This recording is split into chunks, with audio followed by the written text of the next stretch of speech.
চলো আজকে শেয়ার করছি বড় বোনের রিসেপশনের ব্লগটা। হ্যালো এভরিওয়ান, আমি পিয়ালি। আমার নতুন একটি মিনি ব্লগে তোমাদের সবাইকে স্বাগত। বিয়ে বাড়ি তো অনেকদিন আগেই মিটে গেছে, তবে ফোনের গ্যালারিতে না এখনও ভিডিওগুলো রয়েছে, ভালোভাবে এডিট করার টাইমই পাচ্ছি না। তো ভাবলাম যে বড় বোনের রিসেপশনের ব্লগটা আগে একটু শেয়ার করে নিই।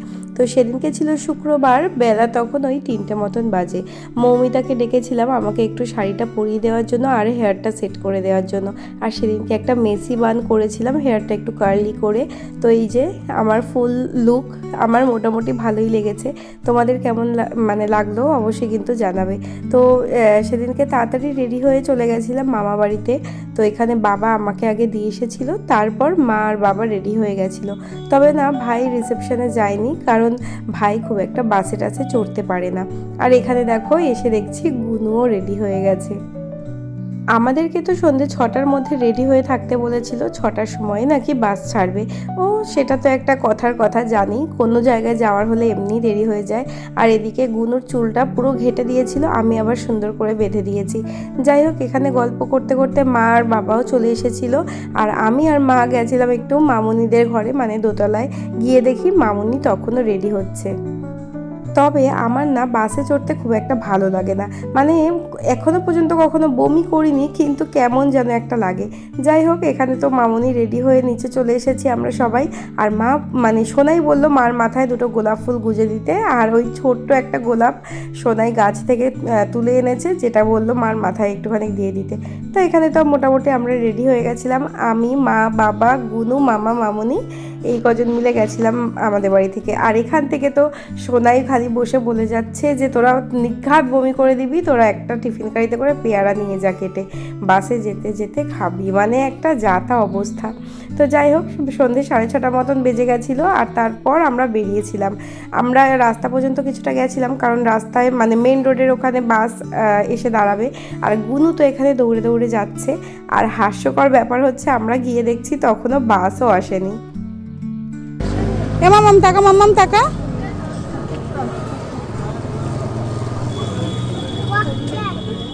গোপাল গোপাল টাকা।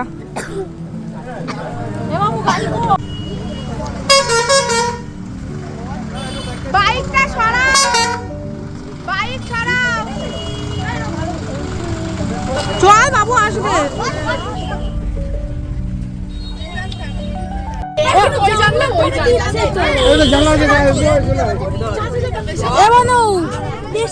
কি হয়েছে? জানলার সামনে তাই ব্যাপার নেই।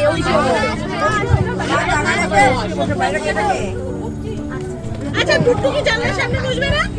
ও বসবে তো। মামি বসবে, তুমি বসবে? না, বস না, তুই বস। বাইরে ছিল সেই সামনে ছিল দিয়ে পর। হ্যাঁ, ভালো লাগছে তারা বলছে। গুনু এই বাবু সেজমা বাড়িতে।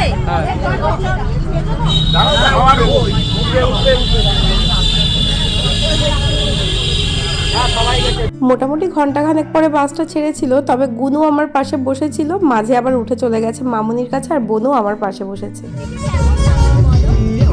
কি সুন্দর দেখ, ছুটি বেঁধেছে। দেখি ছুটে যাস না। ও কিন্তু ওর মাকে ছাড়া যাচ্ছে রে। এই বিকিতা, ওর মার কথা বলছে না, বল না।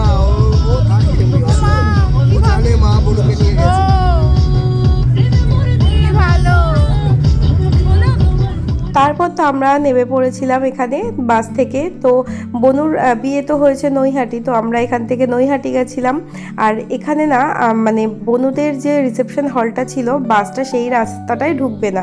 তো এখানে নেবে আমরা, এখানে গাড়ি করা ছিল, দেন আমরা গাড়িতে করে ওই হল পর্যন্ত পৌঁছেছিলাম। বেশি রাস্তা না, ওই মিনিট 5-7 মতন লেগেছিল। তো এই হচ্ছে ওদের ওই লজটা, খুব সুন্দর করে ডেকোরেশন করেছিল। আর সামনে না বনুর আর শুভজিতের একটা ফটো ছিল, খুব সুন্দর লাগছিল দেখতে। যাই হোক, এখানে তো আমরা পৌঁছে গেছিলাম। তারপর গেটের সামনে কিছুক্ষণ দাঁড়িয়েছিলাম, কারণ মামি বলল যে সব তত্ত্বগুলো এক এক করে সবাই হাতে নিয়ে তারপরে ঢুকতে। আর এখানে তো মামিরা খুব সুন্দর করে সাজুগুজু করে চলে এসেছিল। আর ওরা না আমাদের আগেই পৌঁছে গেছিলো, আলাদা গাড়িতে করে এসেছিল, তো ওই জন্যে। জ্যাকেটটা হালকা। এইটা আমি নিতে পারবো না বাবা, এটা পারবো না। ওরে বাবা ওইটা পারবো। পাঞ্জাবিটা নিতে। এই বলো না পাঞ্জাবিটা নিয়ে নে, একটা করে নিয়ে নে। আরেকটা না ধরলো কিন্তু তুমি কিন্তু গোটা আর নিউ হলো, তুমি একাতে ধরো। যাও যাও, চলো চলো আমি নিচ্ছি। তো এই হচ্ছে আমাদের মিষ্টি ব্রাইড, মানে রিসেপশন ব্রাইড। বনুকে সেদিনকে ভীষণ সুন্দর লাগছিল, বিয়ের লুকে তো ভীষণ মিষ্টি লাগছিল লক্ষ্মী ঠাকুরের মতন, আর রিসেপশন লুকটাও কিন্তু খুব সুন্দর হয়েছিল। তারপর এখানে একটু ফটো ভিডিও তুলছিল সবাই মিলে।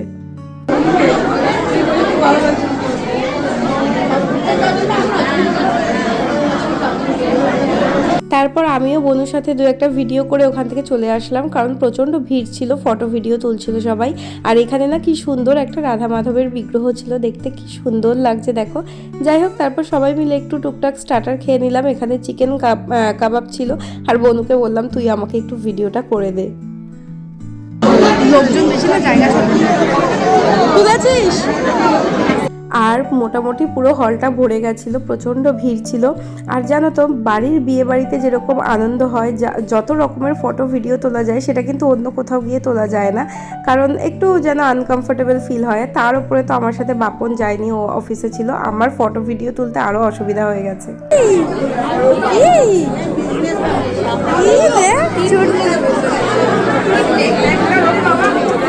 আর তোমার বিয়ে পুচকেটা কোথায়? টুকটাক কয়েকটা স্টার্টার খাওয়ার পরে এখানে মা আর মামি সবাই মিলে সেলফি তুলছিল, ভিডিও করছিল। আর যেহেতু আমার সাথে বাপন যায়নি, ওই জন্য আমার একটু অসুবিধা হয়ে গেছে। সেদিনকে বিয়ে বাড়িতে গিয়ে না আমার একটাও ফটো তোলা হয়নি, আর নিজে নিজে যে কয়েকটা ভিডিও করেছি ওই ব্যাস, আর কিছুই না। তবে বড় বোনের বিয়েতে কিন্তু আমরা ভীষণ ভালো কতগুলো ফটো তুলেছিলাম, ভিডিওও করেছিলাম। আমার ছোটটাকে সেদিনকে নতুন জুতো কিনে এনেছি, হাতের ওপরে মাথায় দিয়েছি, এমন শান্ত। তারপরে অনেকক্ষণ গল্প গুজব করে এখানে খাওয়া দাওয়ার দিকে চলে এসেছিলাম। তো উপরে এসে দেখছি এখানে বুফে সিস্টেম করেছে। যাই হোক, এখানে মানে থালা সাজিয়ে গুছিয়ে নিয়ে এসে বসেছি। বুফে সিস্টেমটা আমার একটাই অসুবিধা লাগে, মানে ওই বারবার উঠে উঠে যাও খাবার দাবার আনতে, আবার এসে বসে খাও, এটাই জাস্ট। তবে এখানে ডিফারেন্ট আইটেম করেছিল, মানে বনুর বিয়েতে যা করেছিল এখানে সম্পূর্ণ আলাদা। প্রত্যেকটা আইটেম কিন্তু খেতে ভীষণ সুন্দর হয়েছিল। তো আমিও তো অল্প অল্প করে সব খাবারই নিয়েছিলাম, তো মোটামুটি টেস্ট ভালোই ছিল। আর একটা মজার ব্যাপার হয়েছে কি, আমি যখন মানে একটা আইটেম শেষ করে আরেকটা আইটেম আনতে গেছিলাম, সেটা অবশ্য লাস্টের দিকেই হয়েছে। আমার যখন খাওয়া দাওয়া শেষ করে আমি চাটনি পাঁপড়টা আনতে গেছিলাম, তখন এসে দেখছি আমার জায়গায় আরেকজন বসে পড়েছে। তো তখন তো তাকে আর উঠিয়ে দেওয়া যায় না, আমি ওখানে দাঁড়িয়ে দাঁড়িয়েই চাটনি পাঁপড়টা খেয়ে নিয়েছিলাম, আর আমার ভীষণ হাসি পাচ্ছিল। তো এখানে আমি আর মামুনি বসেছিলাম, আর মা আর বাবা বসেছিল ওদিকের টেবিলটায়, আর মামা আর গুনুর খাওয়া আগে আগে হয়ে গেছিলো। তো এখানে তো মামুনি খাচ্ছে লাস্টে, আর এই যে আমি এখানে দাঁড়িয়ে দাঁড়িয়ে চাটনি পাঁপড়টা খাচ্ছিলাম, আর আমার ভীষণ হাসি পাচ্ছিল। মামুনি বলছে তুই দাঁড়িয়ে দাঁড়িয়েই খা, অনেকক্ষণ বসেছিস। যাই হোক, খাওয়া দাওয়ার পরে আর কি আবার একটু গল্প গুজব করলাম সবাই।